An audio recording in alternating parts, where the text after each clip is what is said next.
My name is Marcus Thorne. I am 52 years old, although right now I feel much older. The life I knew ended a year and a half ago in a hospital waiting room that smelled too strongly of bleach and broken promises. What happened to Keisha, my wife, was not a natural tragedy, the kind that fate hands out at random.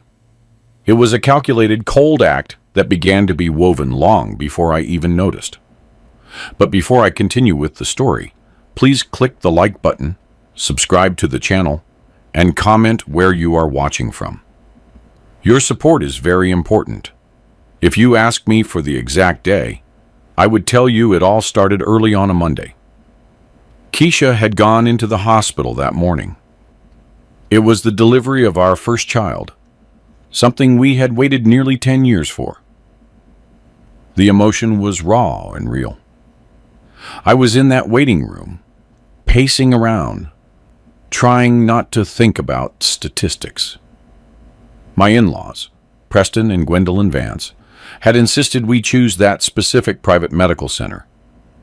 They always controlled the important decisions, especially those involving money or prestige. Keisha always said it was their way of loving her, but I saw it as a gilded cage. They were owners of a chain of medical supply centers and a couple of major real estate properties, and they never considered me good enough for their daughter. I was a general contractor. I did well for myself, building things with my hands, but to them, I was always insufficient. When Dr. Sterling came out, I noticed something was off. Keisha had been in the operating room for nearly 3 hours. Sterling was a polished man, too polished. He had perfectly combed hair and a tight smile, as if he were about to sell you a timeshare. He approached me without rushing. "Mr. Thorne," he said. His tone was professional, but there was a coldness underneath, as if he were reading a weather report. "I have to inform you that the situation became complicated during the delivery. There was a massive, sudden, and unexpected hemorrhagic event. We did everything in our power." He told me that Keisha had died. The world stopped, like it happens in those bad movies, but without the dramatic sound, just a thick buzzing in my ears. I heard my own voice ask a stupid question. "And the baby?" "The baby is stable. He is a strong boy. He is in the NICU." That was it. Death and life, delivered in the same cold breath, without a shred of the emotion one would expect from someone who just watched a woman die in his hands. I didn't manage to cry in that moment. I was paralyzed by shock, trying to process the word death applied to the person I had seen smiling just hours ago.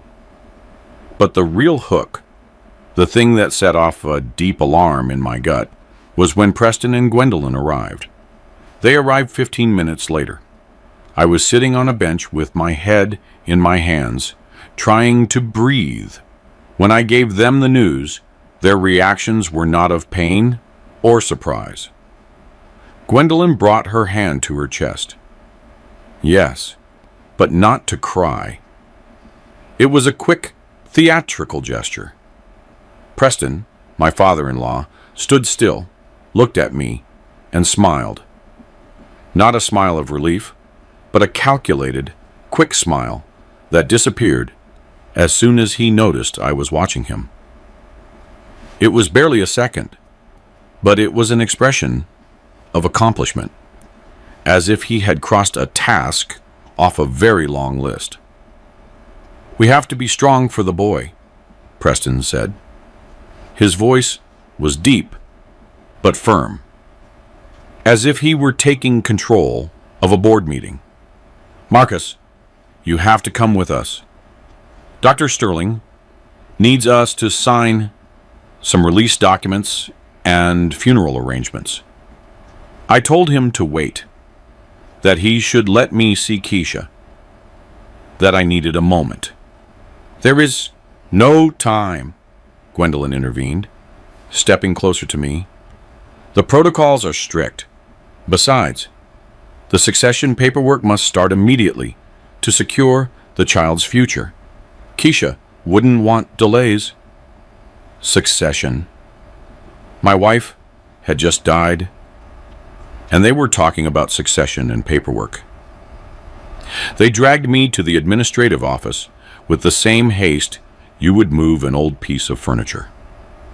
Dr. Sterling was already there. On the desk was a stack of documents. Many of them were effectively hospital release forms and authorization for handling the body. But in the middle, there were papers that didn't add up to me. They were dense legal forms related to the provisional custody of the newborn and a cession of rights regarding marital assets to cover supposed extraordinary medical expenses. "Doctor, what are all these papers?" I asked, pointing to a form that looked like a will. Dr. Sterling cleared his throat. "They are part of the standard protocol, Mr. Thorne. Given the unforeseen nature of the passing and to avoid future legal issues for you, Mr. and Mrs. Vance need access to certain accounts to guarantee the economic stability of the minor. Keisha would have wanted it this way." Preston stood beside me, putting his heavy hand on my shoulder. "We are here to help you, Marcus. This is too much pain for you. Just sign and let us handle this. We will take care of the house, of everything, so you can just focus on your grief and the boy."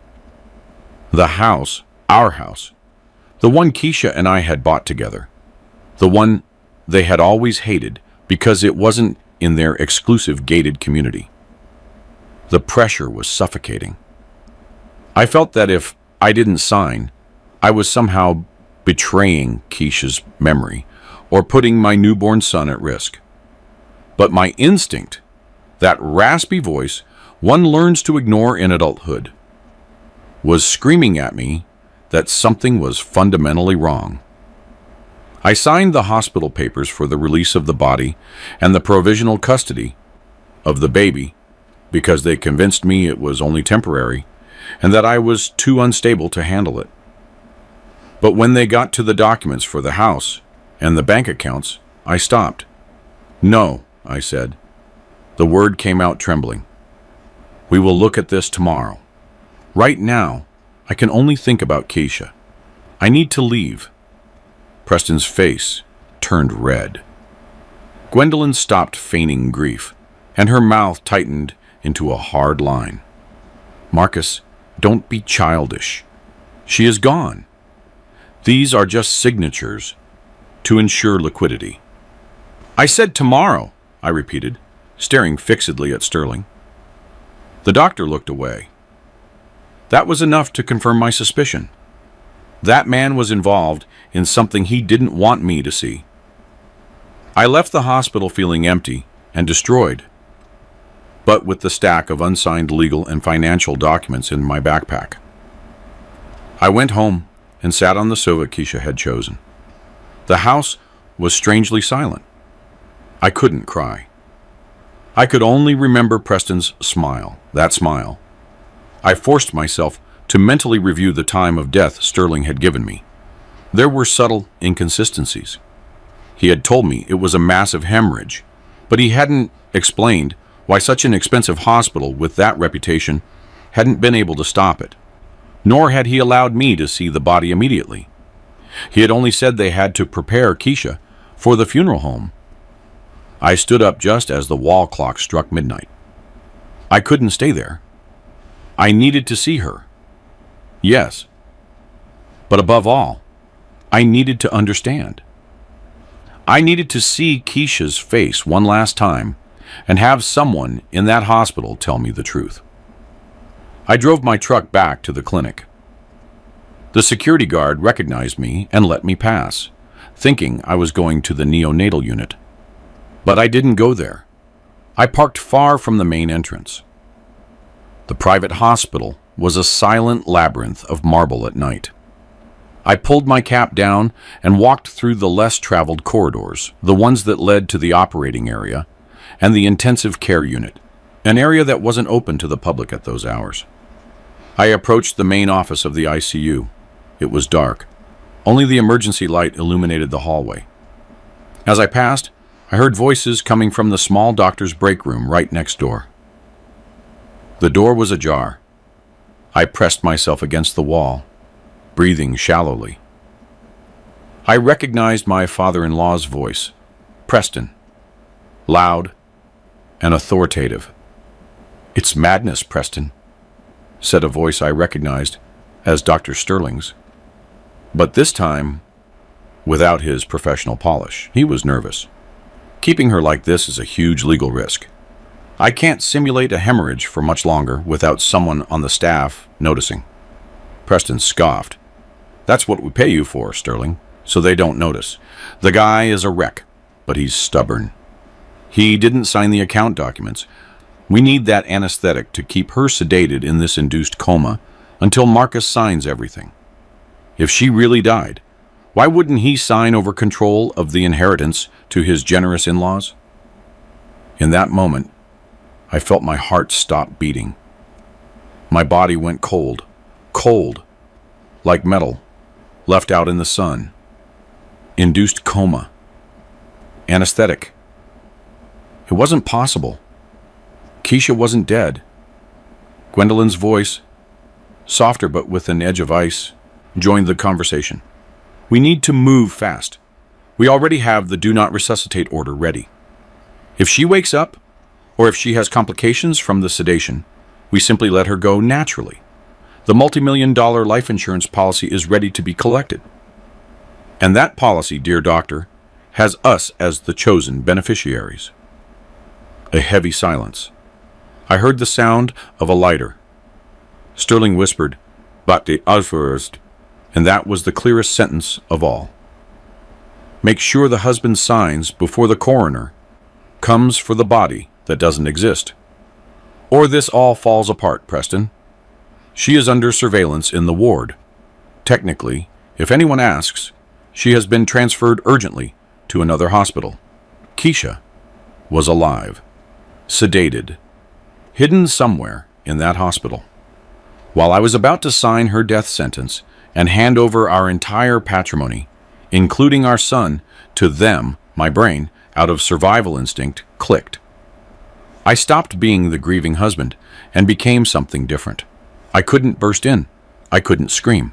If I did that, they would kill her immediately and say that I, in my hysteria, had altered the facts. I had to be invisible. I had to become the shadow they didn't know existed. I retreated from the door, without making the slightest sound. I walked to my car. My hands were shaking, but not from fear. They were shaking with a cold, controlled rage I had never felt. I drove home, took out my laptop, and started working. The first thing I did was look up the phone number of my lawyer, whom I wouldn't call until I had something solid. Then I started searching for everything I could about Dr. Sterling, about Preston and Gwendolyn, their businesses, their records, anything. They wanted me to cry and sign. They wanted my house, my accounts, and my son. But above all, they wanted to silence Keisha forever. Now I knew the truth. I had the information, and from that moment on, my silence was not the silence of grief, but the silence of war. If you have reached this point, you are probably intrigued to know how I faced these people without them realizing it. What happened next was neither quick nor easy, but it was necessary. My name is Marcus Thorne. I am 52 years old, and when I tell you that my life split in two that day, I mean it in the most literal sense of the word. I didn't just lose my wife Keisha in an operating room, supposedly, but in a matter of hours, I discovered that the tragedy was nothing more than a piece of a much colder and more perverse machine. The conflict, the true conflict, was not death, but the betrayal of the people closest to us, and how they tried to use the deepest pain to rob me of the little I had left, including my newborn son. I am not a detective. I am a contractor. But that night I had to become one to survive. What I saw on my in-laws' faces, that artificial calm and the doctor's haste, did not allow me to grieve. It only left a cold void in my stomach after they told me about Keisha. Even though her parents, Preston and Gwendolyn, insisted I go home to rest, a suggestion that sounded more like an eviction order, I simply couldn't. I was driving around the hospital parking lot, sitting in my truck staring at the facade. It was already late into the night. The light from the hallway, where the intensive care unit was, or where they had supposedly taken the body, felt like a spotlight pinned on me.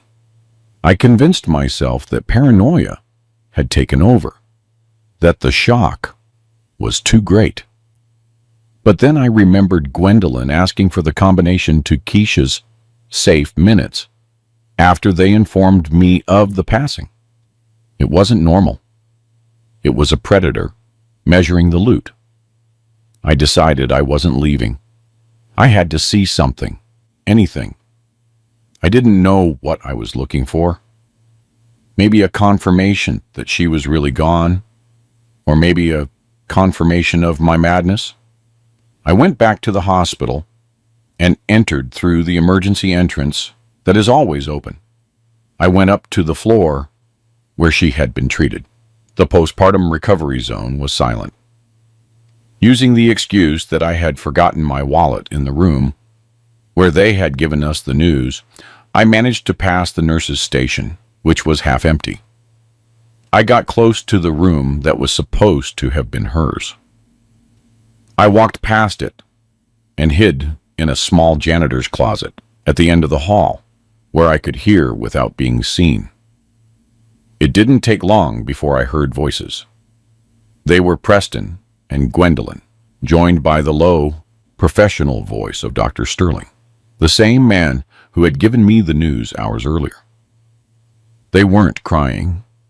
They were discussing logistics, as if talking about a lost package. "Are you sure the dose is sufficient to keep her under?"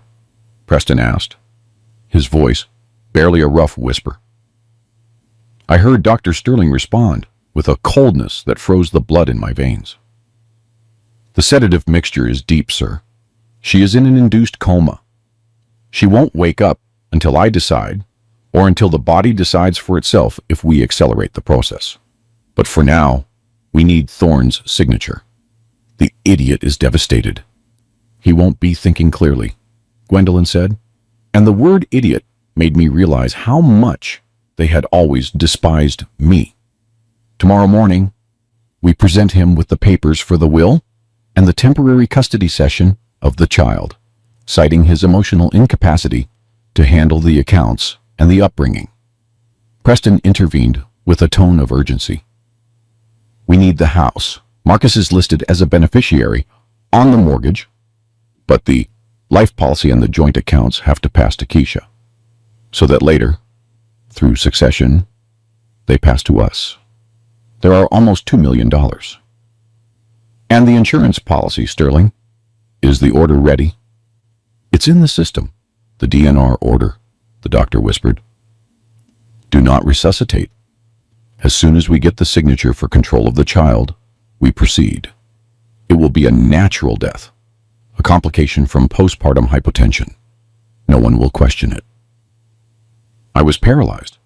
Keisha wasn't dead. She was sedated. She was alive. And they were keeping her in a coma to rob me. And worse, to ensure that if I didn't sign, they would disconnect her and let her die. The rage didn't hit me like an explosion. It arrived like a layer of ice, covering my heart and mind. I stopped being the grieving husband to become a silent and lethal operator. I got out of there as if my life depended on it. And in fact, it did. I had to act like the most broken man in America so they wouldn't suspect. The next day, my in-laws showed up at my house, dressed in expensive black, with a forced look of sadness. They brought me the falsified death certificate. I knew that later, and effectively a bundle of papers. "Son," Preston said with that oily voice he used to ask for favors, "we know you are wrecked, but there are urgent formalities. The baby needs a trust fund," and Keisha was very organized.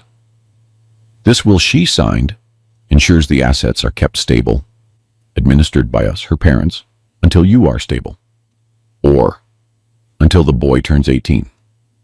We just need your signature." I could barely force a nod. I apologized. I said I needed time to assimilate. "I can't focus on numbers, Preston. Give me a few days." They insisted, but my feigned hysteria and my look of not having slept in days convinced them it was useless to press further. At that moment, they left, not without first taking a small box of Keisha's keepsakes, which they used as a pretext to enter my house and scope it out. That same afternoon, I started my investigation. The first thing was the financials. Keisha was extremely meticulous. I opened the online accounts and confirmed my worst suspicions. There had been several large transfers, unauthorized by me, to accounts I took hours to trace. The beneficiaries were not directly my in-laws, but newly created offshore corporations, which I investigated through business contacts I had made years before. They were transfers totaling nearly $2 million moved in the days prior to the delivery, anticipating that, sedated or dead, Keisha couldn't reverse them. Next was the will. I couldn't access the original, but I remembered Keisha had mentioned having a large life insurance policy of which I was the sole beneficiary. I started digging with the agent. The agent informed me that, strangely, a few weeks prior, Keisha had changed the beneficiary, naming her parents in case of my death or incapacity. This in itself wasn't strange, but the signature on the change of beneficiary document didn't look like Keisha's. It was too perfect. I leveraged my contacts in the real estate and construction sectors. I needed criminal history. I discovered that Preston Vance had shady financial records from 20 years ago, supposedly resolved out of court. Mortgage fraud. A pattern of attack. Meanwhile, at the hospital, I needed a mole, someone not bought by Dr. Sterling. I approached Dr. Alana Mercer. She wasn't Keisha's primary attending physician, but she was on the night shift when the intervention happened. I approached her in the parking lot, away from the cameras, without mentioning the theft. "Dr. Mercer," I said, keeping my voice low, "I know she's not your patient, but I am Keisha Thorne's husband. There is something about the way the emergency was handled that doesn't add up. Dr. Sterling spoke of a sudden collapse, but my wife was healthy, and the preoperative reports confirm it. I would like you to discreetly review the exact vital signs from the last 24 hours. I feel critical information was omitted. I didn't accuse her. I appealed to her oath. I told her I feared for my son's life, that it depended on the truth." Dr. Mercer, a woman in her 40s with tired but firm eyes, looked at me intently. "Mr. Thorne," she responded cautiously, "there were certain irregularities in the delivery room. The anesthesia management was more prolonged than usual. Let me investigate. But if I expose myself, they will destroy me." I assured her I would protect her. I told her I was gathering legal evidence, not seeking personal revenge. I gave her a secure phone number. The second link was Nurse Sarah Jenkins. Sarah was younger and seemed uncomfortable. I found her in the lobby drinking coffee. "Sarah," I said directly, using her name, "I know Keisha is in the ICU.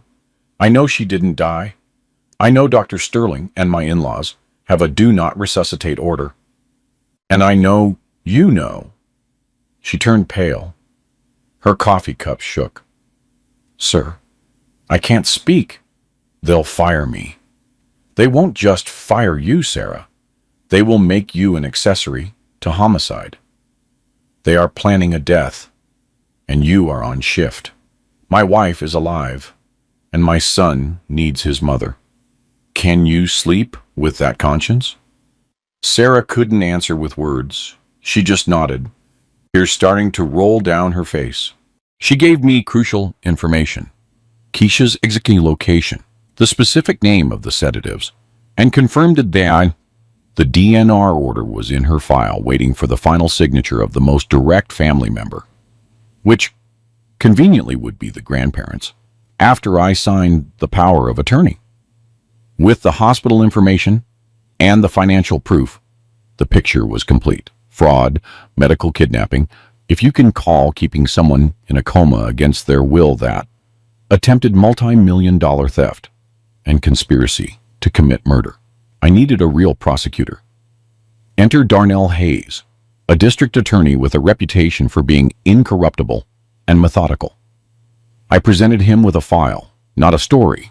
Bank documents, the supposed falsified policy, Preston's history of fraud, and the testimonies of my allies inside the hospital, although the latter confidentially, to protect them. Hayes reviewed the file in silence. He took nearly an hour without saying a word. Finally, he just asked me, "Are you still acting as if you know nothing?" "Yes," I answered. "I'm still the broken husband. They are expecting me to sign at any moment." "Good," Hayes said. "We need more. We need a witness who confirms the pattern. Someone they have targeted before." That was where the criminal investigation of Preston came in handy. I found the name Vanessa Owens, a woman who years ago had lost her home in a similar fraud scheme involving Preston. Although he never went to jail, I contacted her, and after a difficult conversation, she agreed to testify. She confirmed the family's modus operandi, exploiting vulnerability to steal assets and manipulate the law. Time was running out. Dr. Sterling, pressured by Keisha's parents who feared I would keep delaying the signature, began to move his pieces. Dr. Mercer sent me a coded message. Preparing transfer. We knew what it meant. They were preparing the lethal cocktail. Sterling was about to act. He had summoned my in-laws for the next morning for what would be the last goodbye. They thought they were going to see the end. I knew that tonight, before dawn, was our only moment to act. The entire justice plan depended on Sterling, and my in-laws not realizing the net was closing around them just when they felt most victorious. In that moment, I only cared that Keisha kept breathing, and that my son grew up knowing the truth. And that truth was about to burst into the darkness. If you are interested in knowing how we managed to get into the hospital before it was too late, subscribe to the channel and I will tell you the full story. Marcus Thorne, 52 years old at that time, though today I feel like I'm 82. The story I'm telling you about my wife Keisha and her supposed death is something that happened a year and a half ago. It is hard to relive, not because of the overflowing emotion, but because of the coldness of the planning I witnessed. When I returned home that night, after eavesdropping on that conversation in the hospital, the confirmation that Keisha was alive and her parents' plot to strip me of everything hit me with the weight of a concrete block. There was no mourning, only icy rage and an urgent need to act without showing absolutely anything. I had to pretend to be the devastated widower, broken by pain, while inside my mind was a machine running at top speed, cataloging every step I had to take to dismantle a scheme that intended not only to rob me but also to murder my wife. The next morning was a trial by fire for my self-control.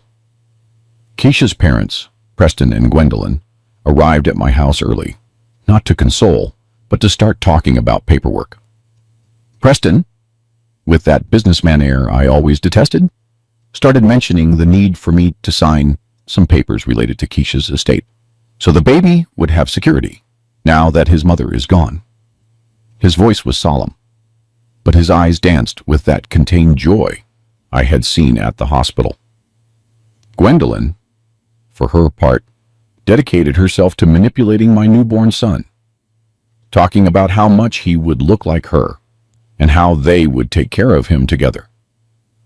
They were erasing me from the equation slowly. I listened, nodded, mumbled about my pain, and told them my lawyer would handle everything, that I was too affected to read documents. That was my first silent move. Buy time and establish a legal intermediary. Even if that intermediary was me working in the shadows. I needed irrefutable proof. The first and most obvious was the apparent financial inconsistency. Keisha had been extremely methodical with our money. I knew she had a life insurance policy that was multi-million-dollar, yes, but that I was the primary beneficiary and the baby the secondary. If they managed to get me to sign a document declaring me unstable or ceding control of the inheritance and the house that was in Keisha's name, the next step would be to falsify or manipulate the beneficiary designation or directly kill her to activate the policy in the name of whoever supposedly controlled the estate, which would end up being them. I reviewed all our digital archives. I found the original will. What they were preparing was a crude forgery that gave them total control over real estate assets and bank accounts, including a separate investment account of almost $2 million Keisha had saved. It was in that moment I understood the urgency and the coldness. It wasn't just about greed, it was about a well-planned operation. The house, the money, the baby, as a bargaining chip to ensure long-term control. My first crucial contact was outside the family circle. I needed to infiltrate the hospital without raising suspicion. Dr. Alana Mercer, the internist who had supposedly confirmed Keisha's death and who was now supervising her induced coma, was my target. I couldn't approach her directly. I did a discreet investigation on her history, her reputation. She was a respected physician with a clean track record, which made me doubt if she was totally corrupt or if she was being manipulated by the lead doctor, Dr. Sterling. I found her leaving her shift in a sparsely populated parking lot. There was no confrontation, just a desperate request from a husband. I told her my instinct was screaming that something was wrong. I didn't mention I had overheard her. Instead, I showed her the gravest inconsistency I had found so far: an unauthorized bank transfer for a relatively small amount from a joint account of ours, made 2 days before the supposed death, to an account Preston and Gwendolyn used for medical expenses. When I showed her the statement, Dr. Mercer's expression changed. She looked at me intently and understood I wasn't the blind widower her superiors believed. She didn't speak much. "Mr. Thorne," she said in a low voice, "what you are suggesting is very serious." "Doctor," I responded with the firmest voice I could muster, "what I am suggesting is that my wife did not die, and that if you don't help me, they are going to make her die. There," I whispered the most critical part, the "do not resuscitate" order they were preparing. That was the breaking point. A DNR order. In a young patient who had just gone through a traumatic event but was stabilized and kept in an induced coma, without a clear medical reason. It was an unavoidable, professional alarm signal. Alana Mercer, despite the implicit threats from her colleagues, made a decision. That night, she became my ally. She put me in contact with Nurse Sarah Jenkins, a woman of strong character and unbreakable ethics who was fed up with what she was seeing. Sarah not only confirmed the excessive sedation and the manipulation of records, but she gave me vital details. The exact doses of propofol and midazolam being used to keep Keisha on the edge, and that Dr. Sterling, the corrupt doctor, had been entering Keisha's room at unusual hours just to check the monitor and whisper orders to Sarah, orders she had refused to follow completely, which had put her at risk of being fired. With the medical information in hand, I focused on the legal and criminal aspect. I needed a pattern. If Preston and Gwendolyn were capable of this, it couldn't be the first time. My investigation into the in-laws' financial and legal history, using a commercial database I had access to from my contracting business, revealed something appalling. Preston and Gwendolyn, under the guise of a real estate consulting firm, had been involved in at least 2 similar cases 5 years ago. Elderly or vulnerable people who died unexpectedly after a medical event, leaving their assets to trusts controlled by them. One of those cases had left a trail of a survivor, a woman named Vanessa Owens, who had managed to escape an abusive guardianship scheme after her father died. Locating Vanessa Owens was difficult but vital. She lived in another city now, trying to rebuild her life. When I found her and explained my situation, she didn't hesitate. She had already been a victim of Preston and Gwendolyn.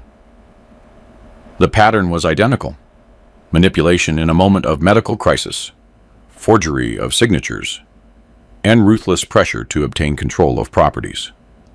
Vanessa became our key witness, confirming that my in-laws operated with criminal calculation, not filial grief. Armed with Vanessa's testimony, the financial records, the unauthorized transfers, the insurance, and the internal corroboration from Alana and Sarah, the doctored charts, and the illegal DNR order, I presented myself before District Attorney Darnell Hayes. Hayes was known for being a man of silent justice, relentless, but demanding solid proof. The meeting with Hayes was tense. I handed him a dense folder of evidence.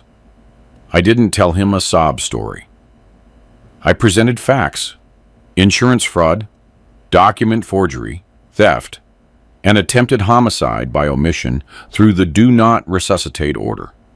Dr. Mercer joined the meeting via video call, risking her career, and confirmed Keisha's situation, explaining the sedation and the imminent risk. "Mr. Thorne," D.A. Hayes said with a furrowed brow while glancing at the bank statements, "this isn't just a family inheritance dispute. This is organized crime. But I need probable cause in flagrante to intervene the way you need in the hospital. I need to prove that the risk of death is imminent." I knew time was running out. My in-laws were anxious. Keisha had been sedated for almost a week. The signal came through an encrypted text message from Sarah to Alana. "Moving protocol today at dusk. Lethal combined dose." Dr. Sterling, under pressure from Preston, who probably feared I would go to the bank to freeze the accounts, had decided to accelerate Keisha's natural death. They wanted her gone that night, before Monday came, when I could sign something, or, worse, confront them. That was the final internal decision. There was no more time to wait for the perfect court order. Keisha's life, the mother of my baby, was counted in hours. I immediately called Hayes and forwarded him Sarah's message. "Mr. Hayes," I said. My voice was strangely calm. "The risk is no longer imminent. It is now. Go to court. We are going to the hospital. I will be there with Dr. Mercer. We need the transfer and arrest warrant before he activates the button on the infusion pump." That night I didn't return as a grieving husband. I returned as a predator coming to reclaim what was his. I met Alana in the hospital parking lot. She brought a small emergency medical kit, prepared to stabilize Keisha if necessary. We entered through the service door, moving like shadows, knowing every step was a bet on life or death. The plan was simple and terrifying. Alana would go first, feigning a routine check. I would wait, and when she gave me the signal, we would enter to stop Dr. Sterling before he could complete the lethal mixture of sedatives. We knew that at any moment D.A. Hayes would arrive with the warrant. We just had to keep Keisha alive until then. As I walked through those cold corridors, the silence was deafening. I only thought of my baby's face and Keisha's smile. We couldn't fail.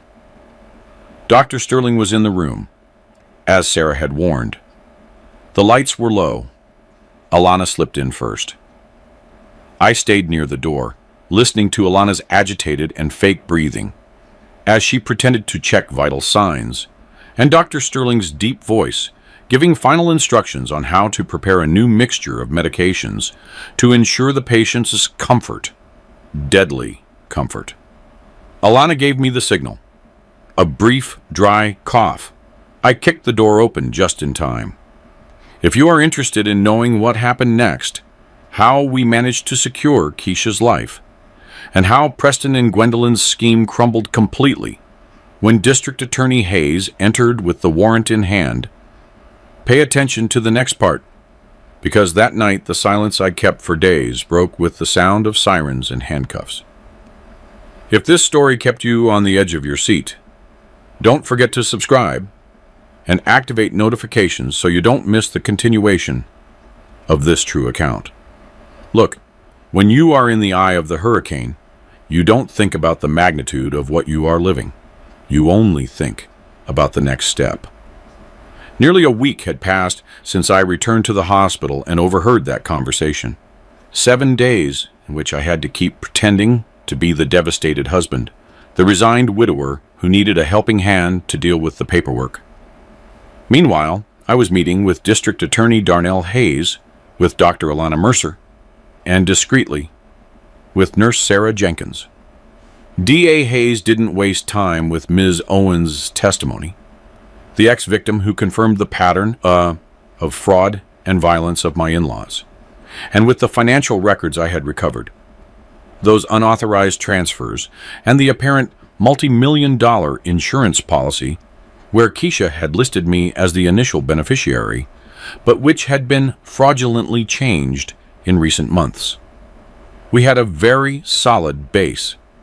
The falsified will that left the house and accounts in charge of my in-laws and named my mother-in-law as the legal guardian of the baby was proof of their final intention.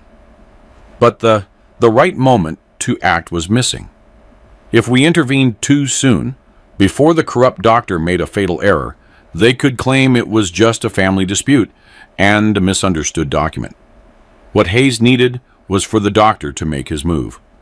My in-laws and that doctor were so confident they kept moving pieces on the board without knowing I had seen the whole game. The doctor, whose name still burns in my mouth, had managed to make Keisha look like a terminal patient. He had placed a do not resuscitate order in her file. It was a perverse tactic. If Keisha suffered a complication from the high sedation, no one would intervene, and it would look like she had died naturally from the trauma of childbirth, just as they had planned. Dr. Alana Mercer became my eyes inside the intensive care ward. She, along with Sarah, was reviewing Keisha's medication protocols. Alana explained that the sedation Keisha was receiving was abnormally high for a patient who, according to internal records, was stable. "Marcus," she told me, "if you keep someone sedated with those doses for a long time, the body starts to fail. It is a slow death, disguised as organ failure. It is not a therapeutic-induced coma. It is chemical imprisonment." Sarah, the nurse, was crucial. She had access to shift change times and the internal pharmacy. One night she called my cell phone, with a voice so low I could barely hear her, visibly trembling, though I couldn't see her. She said, "Marcus, the doctor just changed the protocol for tomorrow afternoon. He did it himself. He didn't run it through the central pharmacy system. He is asking for a combination that isn't used for sedation. It's a mixture of propofol and something more potent that is going to depress her respiration until it stops." Time had run out. We could no longer wait for the inheritance documents to be signed or for my in-laws to try to take the baby from the hospital. The clock was ticking for Keisha. Hayes moved his pieces that same night. He needed a judge to sign a forced medical intervention order, an order that allowed Dr. Mercer to enter and intervene in Keisha's treatment, that ensured the doctor's detention for attempted homicide and fraud, and most importantly, allowed us to confiscate the clinical file the nursing log, and collect toxicological samples directly from Keisha's IV. That was the irrefutable proof. I didn't sleep. I set up in a small coffee shop a few blocks from the hospital, watching the hour. We had to act before 4 p.m., when the corrupt doctor would supposedly start his rounds and administer the lethal dose. At 1 p.m., I received a message from Hayes. One word: ready. In that moment, I felt a chill run down my spine, an icy weight that wasn't fear, but absolute concentration. It was time to pay up. I headed to the hospital. I didn't go in through the front door. Alana was waiting for me at a side staff entrance with her white coat and an expression of contained tension. She carried a small medical bag in one hand and a walkie-talkie in the other. Sarah was already inside, at her station, feigning normality. Alana told me with a barely audible voice, "The doctor just entered Keisha's room. He said he was going to do a critical review of the sedation state." We knew that review was the excuse to accelerate the process. My plan was simple and terrifying. I was to be the distraction. I had to go in first, as the husband who can't tolerate the loss, so Alana could enter right after, with the necessary equipment to stabilize her and take the sample. I arrived at the ICU. The hallways seemed too bright, too clean. I saw my in-laws sitting in the waiting room near the entrance. My mother-in-law, Gwendolyn, was reading a magazine with insulting calm. My father-in-law, Preston, saw me arrive and gave me that smile of false compassion, the one that had broken my heart at the beginning and now only filled me with nausea. I approached them. My father-in-law stood up, feigning concern. He said, "Marcus, what are you doing here? You should be resting. The doctor is checking Keisha. He told us that maybe today we would see a significant change." The word significant sounded like code. I looked him in the eyes, didn't answer his question, and just said, "I need to see her. I can't wait anymore." My mother-in-law replied with that honeyed tone she used to manipulate. "Son, you must be strong. The doctor said no entry is allowed during the critical review. We must respect his privacy and the protocol." I ignored her words and walked directly toward the door of Keisha's unit. Preston intercepted me, trying to grab my arm. "Marcus, listen. The last thing we need is a scene, okay? Tomorrow we have to talk about the baby's papers." I shook off his grip. My voice came out lower than I expected, but with a firmness I hadn't used in months. I said, "We aren't going to talk about anything, Preston. I am going to see my wife." I crossed the threshold. The corrupt doctor was there next to Keisha's bed. The ICU room was silent, only interrupted by the monotonous beeping of the monitors. Keisha was pale, her skin cold, and that breathing tube looked so foreign to her, but she was alive. Her parents had made me believe she wasn't. The doctor turned around, annoyed by the interruption. He had a pre-filled syringe in his hand, ready to be connected to the central line port. There was a small transparent vial on the one table that shouldn't be there, a vial that wasn't part of the standard protocol. The doctor said with false authority, "Mr. Thorne, what are you doing here? I expressly asked you to wait outside. I am administering a special dose to stabilize her." I didn't let him finish. I moved quickly to Keisha and put my hand on her forehead. The contact was an anchor. I said, "Don't touch my wife. Don't touch her anymore." The doctor went rigid. He tried to sound professional, but his voice cracked. He said, "Mr. Thorne, you are interfering with a vital procedure.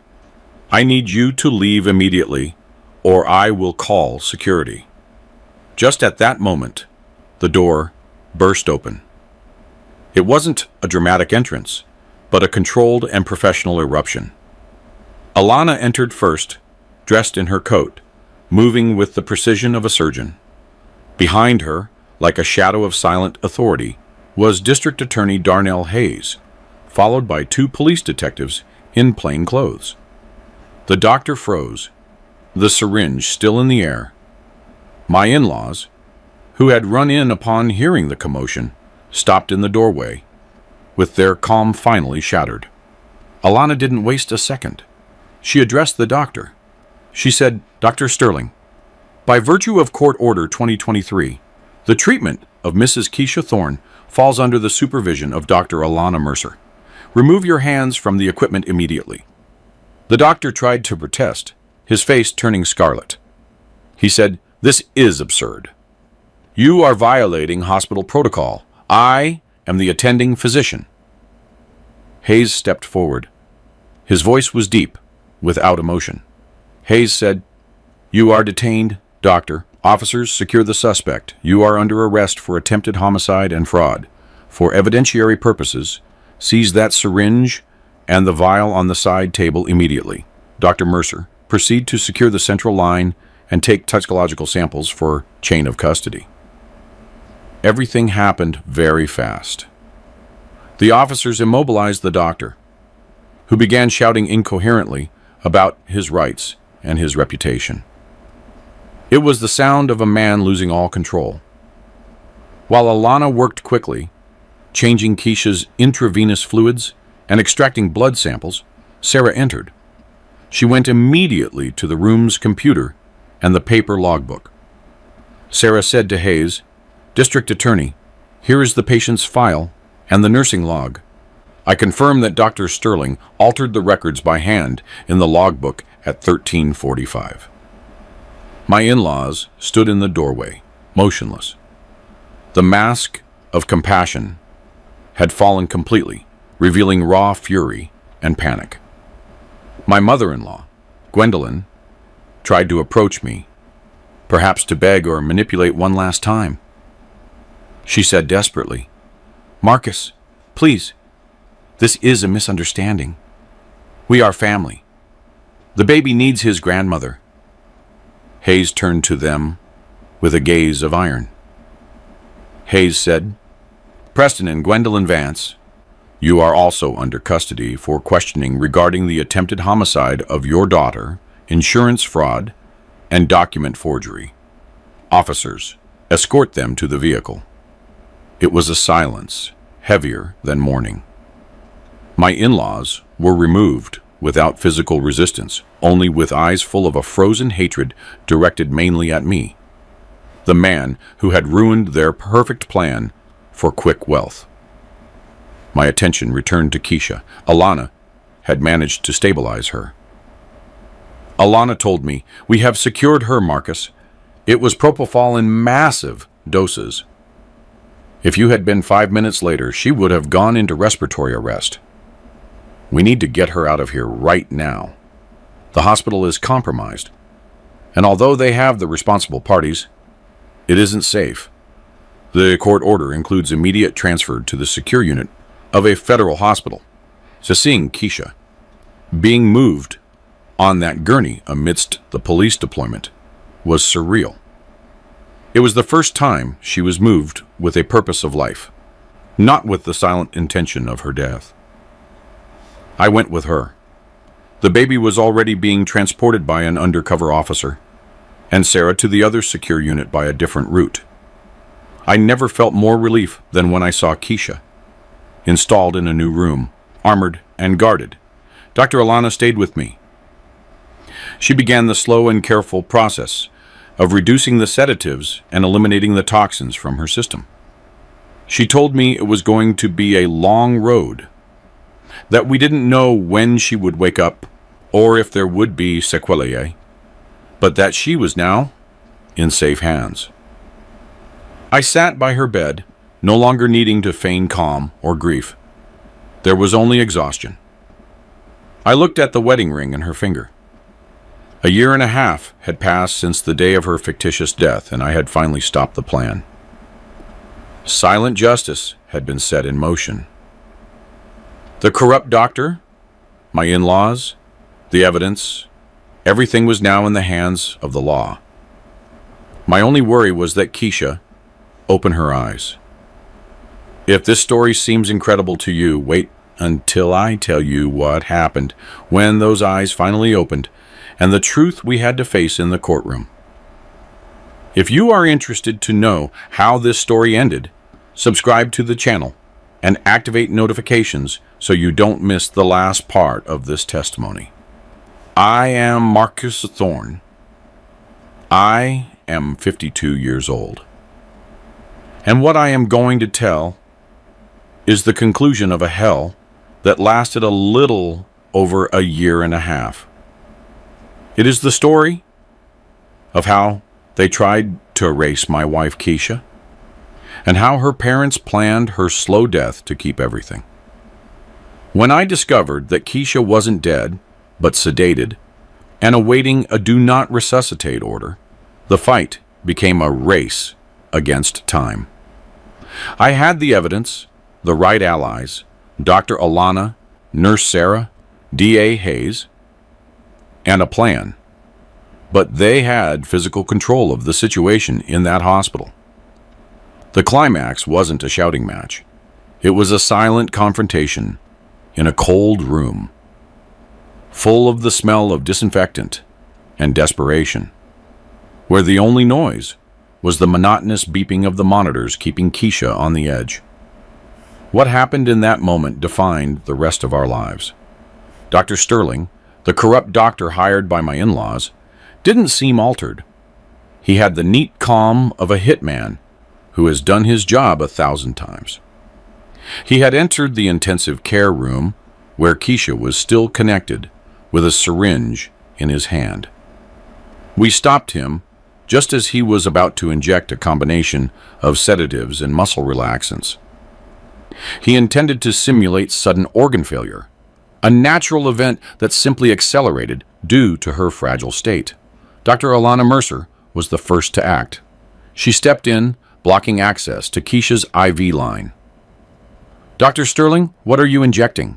Alana asked, with a voice that was firm but low, conscious of the gravity of the situation and the danger of agitating a man committing a crime right in that moment.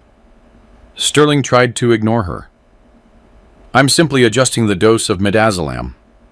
The patient is experiencing some superficial agitation." "That isn't midazolam," Alana replied, pointing to the vial.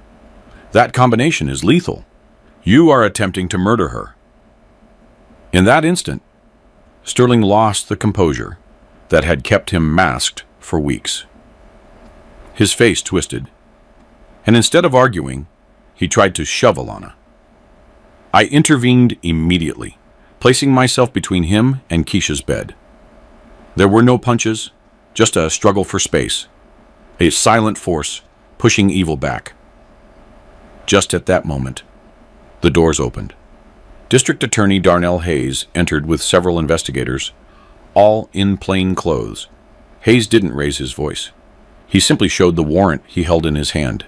It was a court order covering multiple points: the immediate detention of Dr. Sterling and my in-laws, the transfer of Keisha and our newborn son, Ernest, to a maximum security hospital under judicial custody, and the seizure of all medical and financial records related to the case.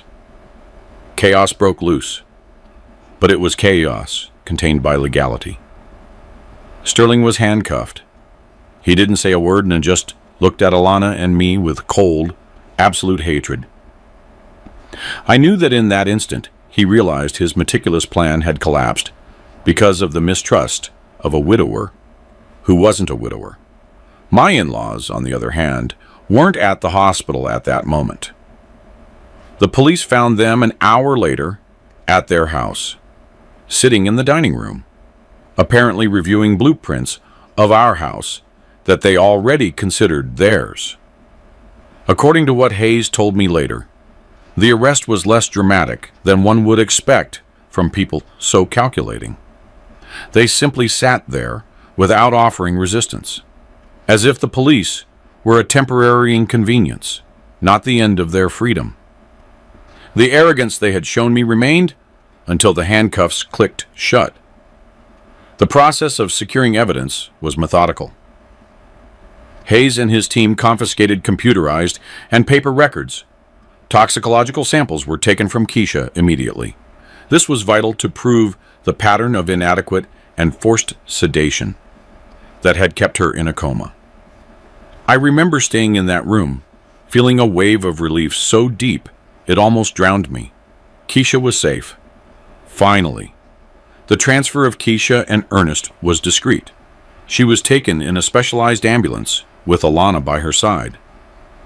I followed the convoy to the city's central hospital, a place under strict control where no one could access her without a direct order from the DA.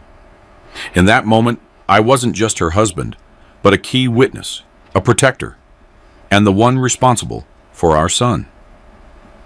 The following days were an agonizing wait, but different from before. Before, the wait was a silent torment under threat. Now it was a wait for recovery, backed by the law and hope. Ernest was fine. He was a quiet baby, oblivious to all the horror that had marked his first weeks of life. I had him with me at the house, which was no longer a trap, but a temporary refuge. A week after the arrest, I received Alana's call. She told me Keisha had shown signs of brain activity. They were gradually reducing the sedation. The wait was crucial to avoid neurological damage, but Keisha's body, young and strong, was responding. The moment Keisha woke up wasn't taken from a movie. There was no dramatic awakening, but a slow, confused blinking. When I entered the room and she saw me, her reaction was strange. There was no immediate recognition, just a vague look. She had spent too much time under the influence of sedatives. Alana had prepared me. Marcus, you must be patient. She has to assimilate immense trauma. Speak calmly. Be yourself. But don't overwhelm her. I sat by her side. I took her hand, feeling the fragility of her skin against mine. I spoke to her of Ernest, our son, of how healthy he was. She couldn't speak yet. She only nodded with difficulty. It took several days for her to string together complete sentences. When she did, she asked for her mother. It was the hardest question of my life. I had to explain to her, with the greatest delicacy possible, the truth.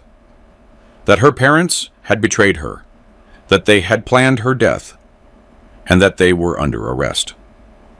I told her how they had lied to us about her death in childbirth, and how they had tried to use her sedated body to steal our life. Keisha didn't cry or scream. She simply remained silent, absorbing the betrayal. It was a cold pain, deeper than sadness. Finally, she closed her eyes and said two words that resonated in the hospital room. I want to testify. Her testimony was the final piece in the puzzle. When she was stable enough, D.A. Hayes took her statement in the hospital, recorded and notarized.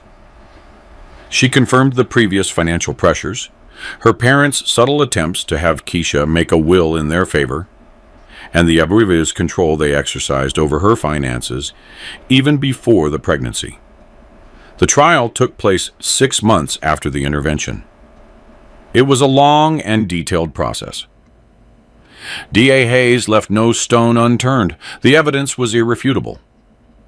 First, the forged documents. My father-in-law had forged Keisha's signature on a will that ceded all our assets to him if she died in childbirth, including the house I had paid for before knowing her, but which we put in Keisha's name out of trust. Second, the transactions. The unauthorized transfers from Keisha's accounts totaled nearly $2 million diverted to offshore accounts, and a shell company registered in her sister's name, who was also implicated. Third, the multi-million-dollar life insurance. They had activated a life insurance policy in my name with Keisha as beneficiary, but with a modified clause that if she died before me, the money would go to a foundation controlled by my in-laws. Fourth, the medical testimony. Dr. Mercer presented a devastating report on the pattern of forced sedation. The toxicology report showed that Keisha had been receiving doses that, while not immediately fatal, kept her in an induced vegetative state, making her vulnerable to any natural complication Dr. Sterling could accelerate. Fifth, the testimony of Vanessa Owens. The ex-victim I had contacted confirmed the pattern of financial fraud, violence, and medical manipulation that this family and Dr. Sterling had used before. Her story was fundamental to prove premeditation and recidivism. The legal climax was when Dr. Sterling tried to defend himself, arguing that he had simply followed orders and was treating the patient's condition with aggressive but necessary means. The judge didn't accept the defense. The sentence was severe. My in-laws, along with Keisha's sister and Dr. Sterling, were found guilty of attempted aggravated homicide, fraud, document forgery, theft, and conspiracy. The penalties were long.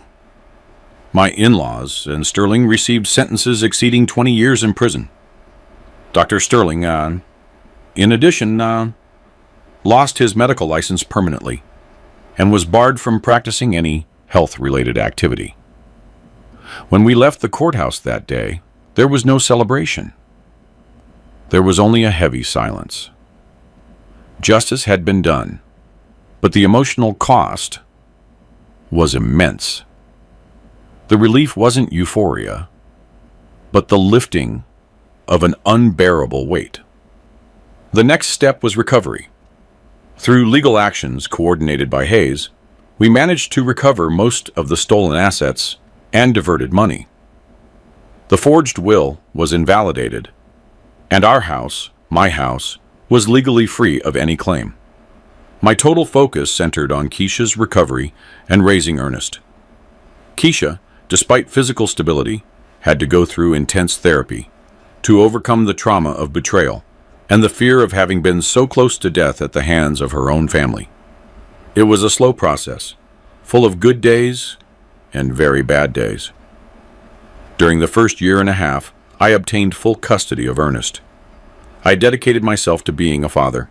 I changed diapers, gave bottles, and ensured our son grew up feeling safe. Keisha, for her part, needed to find herself.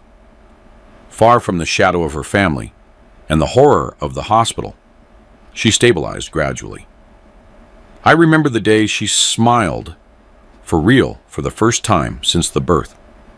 It wasn't a forced smile, but a genuine spark. It was the day I realized that, while her biological family had destroyed her, life could still rebuild her. With time, our lives took different, but parallel paths. The bond of Ernest will always unite us.